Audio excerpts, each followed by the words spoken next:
दो ना तुम।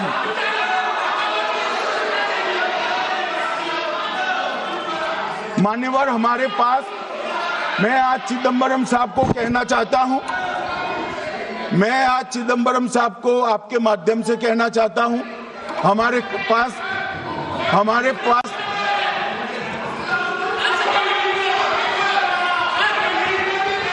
मान्यवर, हमारे पास प्रूफ है, वो भी मैं सदन के सामने रखना चाहता हूं कि तीनों पाकिस्तानी थे।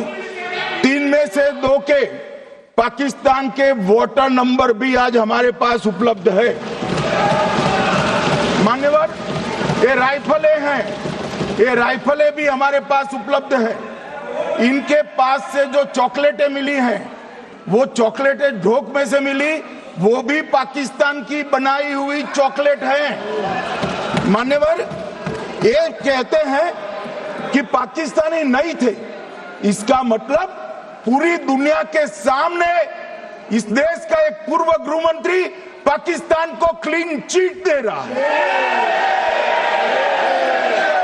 और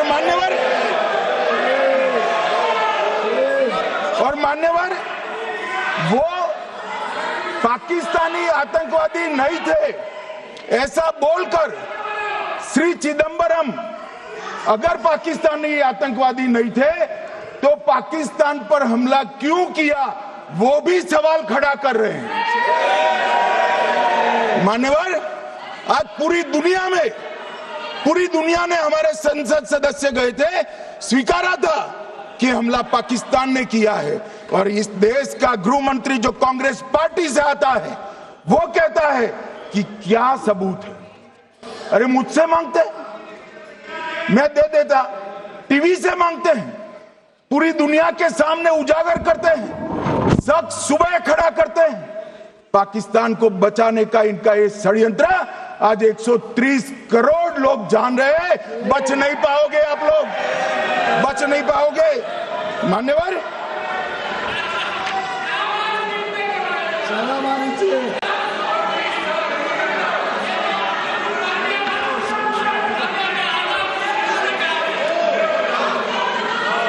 मान्यवर,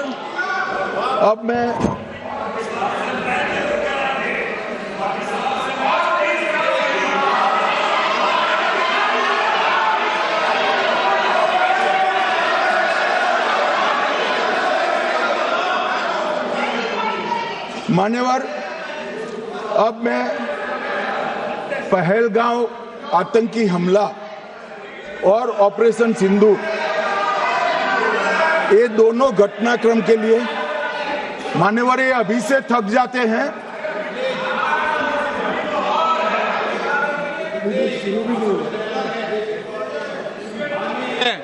प्लीज रेडी।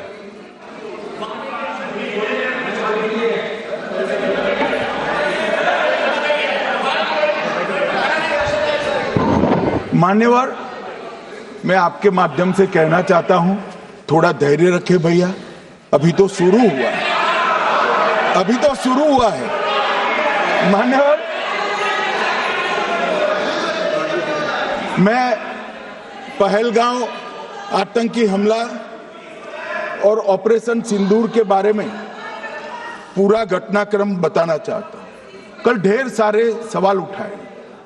वैसे तो मुझे लगता था कि कल रक्षा मंत्री जी के भाषण के बाद शायद कांग्रेस पार्टी सपोर्ट में भाषण देना शुरू करेगी और अगर थोड़ी बहुत जनता की इच्छा की परख होती तो वो ही करते, मगर नहीं करा, क्योंकि रक्षा मंत्री जी ने बहुत बारीकी से ऑपरेशन सिंदूर की सफलता, इसकी जरूरियात, इसकी प्रासंगिकता और इसके परिणाम, इसके बारे में बहुत अच्छे तरीके से सदन के माध्यम से पूरी देश की जनता के सामने रखा जाए। मगर फिर भी उन्होंने बहुत सारे सवाल किए। अब सवाल किए हैं तो मुझे जवाब देना भी पड़ेगा, उनको सुनना भी पड़ेगा। मान्यवर, मैं पूरा घटनाक्रम बताना चाहता हूं। मान्यवर, 22 अप्रैल को पहलगांव में आतंकवादी हमला हुआ। इसमें 26 लोग मारे गए, 25 भारतीय और 1 नेपाली नागरिक। हमने उसी वक्त मैं श्रीनगर जाने के लिए निकल गया। रात को ही सुरक्षा बलों की मीटिंग कर ये भाग न पाए इसकी व्यवस्था की। माननीय मोदी जी ने 23 और 30 अप्रैल को सीसीएस की मीटिंग चेयर की। ये कह रहे हैं, मैं आज बताना चाहता हूं कि सीसीएस की 23 अप्रैल की मीटिंग में क्या हुआ।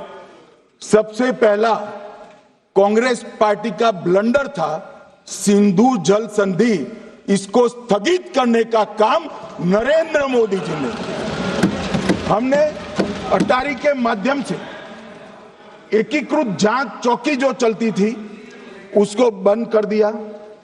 पाकिस्तानी नागरिकों के सार्क वीजा को सस्पेंड कर सभी को वापस पाकिस्तान भेजने का काम किया। पाकिस्तान स्थित उच्चायोग ने रक्षा, सैन्य, नौसेना के सलाहकारों को अवांछनीय व्यक्ति घोषित किया, संख्या को 55 से घटाकर 30 किया और सीसीएस ने ये संकल्प लिया कि जहां पर भी ये आतंकवादी छुपे हैं उनको और उनकी ट्रेनिंग करने वाले अड्डों को सेना, पुलिस, सीआरपीएफ, बीएसएफ उचित जवाब देगी। मान्यवर, जिस तारीख को ये हुआ उसी दिन ये निर्णय हो चुका।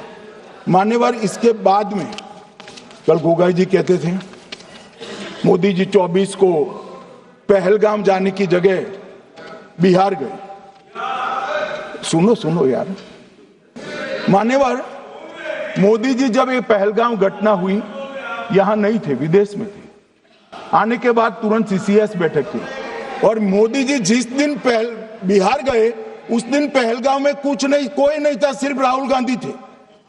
सारे लोग चले गए थे, सारे लोग वहां से अपने अपने ठिकाने पर चले गए थे।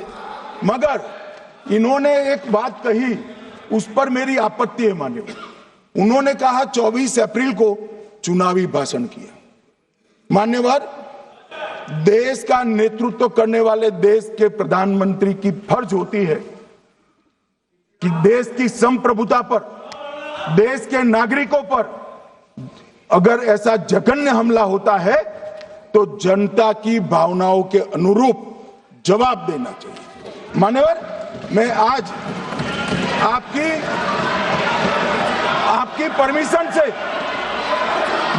परमिशन से मोदी जी के बिहार भाषण के कुछ अंश पढ़ना चाहता हूं। कोट अनकोट है। 22 अप्रैल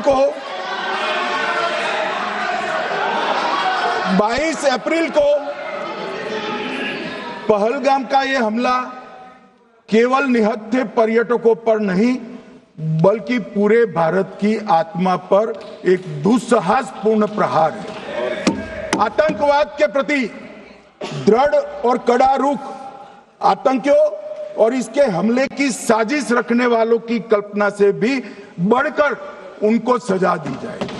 मान्यवर, महत्वपूर्ण है आतंकियों और इसकी साजिश रचने वालों दोनों को। आतंकियों की बची खुची जमीन भी मिट्टी में मिलाने का समय आ गया है। 140 करोड़ भारतीय इस बात के लिए एकजुट है कि आतंक के आकाओं की कमर तोड़ दी जाएगी। भारत हरेक आतंकवादी और उनके समर्थकों की पहचान करेगा, उनका पता लगाएगा और उन्हें दंडित करेगा। आतंकवाद कभी भी भारत की आत्मा नहीं तोड़ पाएगा। न्याय सुनिश्चित करने का मैं हर संभव प्रयास करूंगा। अनकोट।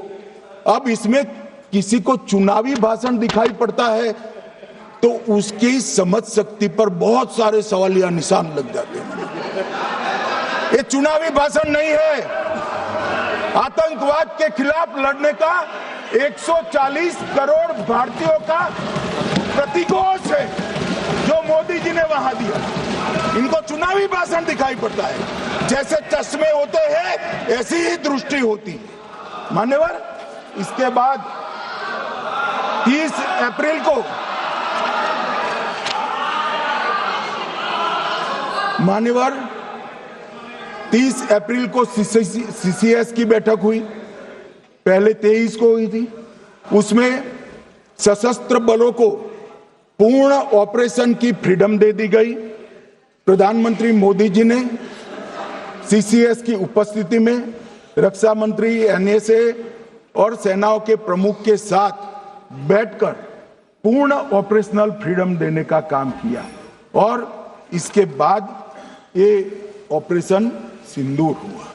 मान्यवर, ऑपरेशन सिंदूर 7 मई को रात को 1:04 से 4 मिनट से 1:24 तक चला। उसमें पाकिस्तान के 9 आतंकी ठिकानों को ध्वस्त कर दिया और पूरी दुनिया ने इसके दृश्य देखे। साहब, इससे बड़ा संयमित हमला नहीं हो सकता। आजकल दुनिया में युद्ध चल रहे हैं, हम देख रहे हैं, बच्चे मर रहे हैं, महिलाएं मर रही, निर्दोष मर रहे। हमने 9 आतंकी अड्डों को समाप्त किया, परंतु एक भी सिविलियन नहीं मारा गया, केवल और केवल आतंकी मारे। स्थान थे मरकज सुभान अल्लाह बहावलपुर, मरकज तैयबा मुरीद के, महमूना जाया कैंप सियालकोट, अरे नाम सुनो काम में आएंगे, सरजाल camp Sialkot, Sawai Nala camp Muzaffarabad, Syedna Bilal camp Muzaffarabad, Gulpur camp Kotli, Barnala camp बिंगबर्ग और अब्बास कैंप कोटली। मान्यवर, सर्जिकल स्ट्राइक और एयर स्ट्राइक में हमने पाक ऑक्यूपाई कश्मीर में ही हमला किया, एक प्रकार से भारत के हिस्से पर ही हमला किया। पाक ऑक्यूपाई कश्मीर हमारा ही है, तो हमने तो हमारे हिस्से में हमला किया, मगर इस बार 100 किलोमीटर अंदर घुसकर पाकिस्तान की भूमि पर आतंकवादियों को तबाह करने का काम। और मान्यवर, ये आतंकी के ठिकानों पर हमला हुआ, इसमें मारा कौन गया? हाफिज मोहम्मद जमील जैसे मोहम्मद के प्रमुख मौलाना मसूद अजहर के बहनोई, मुदस्सर खादियान, मरकज तैयबा मुरीद का प्रमुख याकूब मलिक, जेएम पदाधिकारी मोहम्मद हमसा जमील, जेएम ऑपरेटिव मोहम्मद यूसुफ अजहर गंभीर रूप से घायल था, फिर मारा गया। जैसे मोहम्मद का आमिर मोहम्मद हसन खान गंभीर रूप से घायल था, फिर मारा गया। जेएम ऑपरेटिव मोहम्मद हसन गंभीर रूप से घायल हुआ। अब्दुल मलिक, खालिद अबू अक्स और नोएम मलिक, इनका कोई पता ठिकाना नहीं। और मान्यवर, ये पूछते थे मुझे कल कि पहलगांव के दोषी कहां गए, वो पहलगांव के दोषी कहां गए? ये जो मैंने, अरे सुनो ना यार, ये जो 10 मैंने नाम पढ़े हैं, इसमें से 8 ये चिदंबरम एंड कंपनी के समय में आतंकवादी घटना घटाने वाले लोगों को नरेंद्र मोदी जी ने मारा। ये हमें पूछते कहां गए? अरे भाई, आपके समय में जो छुप गए थे उनको चुन चुन कर हमारी सेना ने समाप्त कर दिया है। और ये 10 नहीं, कल राजनाथ जी घबराते बोले हैं, अब ऑथेंटिक शब्द का है, मैं बढ़ा नहीं सकता, मगर कम से कम 100 लोगों को हमारी सेना ने समाप्त, 100 से अधिक लोगों को हमारी सेना ने समाप्त करने का कहा। मान्यवर, और इस पर भी गर्व नहीं कर सकते आप, इस पर भी गर्व नहीं कर सकते।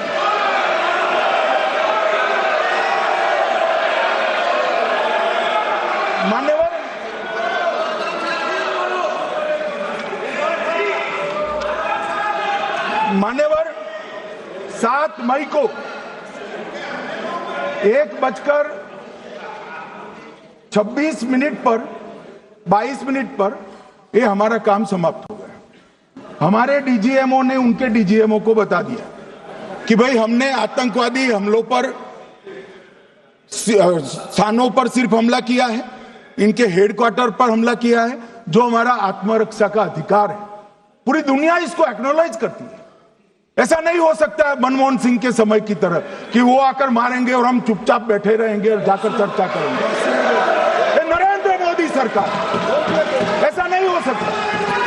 डोजियर बेचते रहेंगे। मान्यवर, उरी में हमला हुआ, हमने सर्जिकल स्ट्राइक किया। पहलगाम में हमला हुआ, एयर स्ट्राइक करा, और अरे पुलवामा में हुआ, एयर स्ट्राइक करा, और पहलगाम में हमला किया।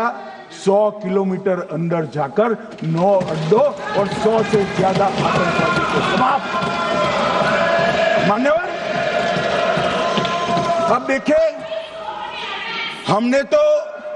हमने तो हमला किया था पाकिस्तान स्थित टेररिस्ट ठिकानों पर। अब पाकिस्तान से गलती हो गई। टेररिस्ट ठिकानों पर जो हमला किया था उसको वो अपने पर का हमला मान बैठे, और पूरी दुनिया में कहते थे कि हमारा टेररिज्म से कोई लेन देन नहीं है। ये तो अब ऐसे ही ग्रुप करते, हम तो विक्टिम है, जो मनमोहन सिंह ने सर्टिफाइड भी कर दिया था कि ये भी विक्टिम है। मान्यवर, मगर दूसरे दिन इनकी श्रद्धांजलि का कार्यक्रम हुआ और पाकिस्तान को मालूम नहीं पड़ा कि ये पूरी दुनिया देखेगी। सेना के आला अफसर उनके नमाजे जनाजा में उपस्थित हुए, उनके जनाजे को कंधा दिया, और ये सारे आतंकवादियों के जनाजे के जुलूस के अंदर पाकिस्तानी सेना, इनके अफसर, आईएसआई के अफसर, वहां की पुलिस के अफसर अश्रुभीनी आंख के साथ जुड़े थे। और मान्यवर, ये सिंदूर ने पाकिस्तान को पूरी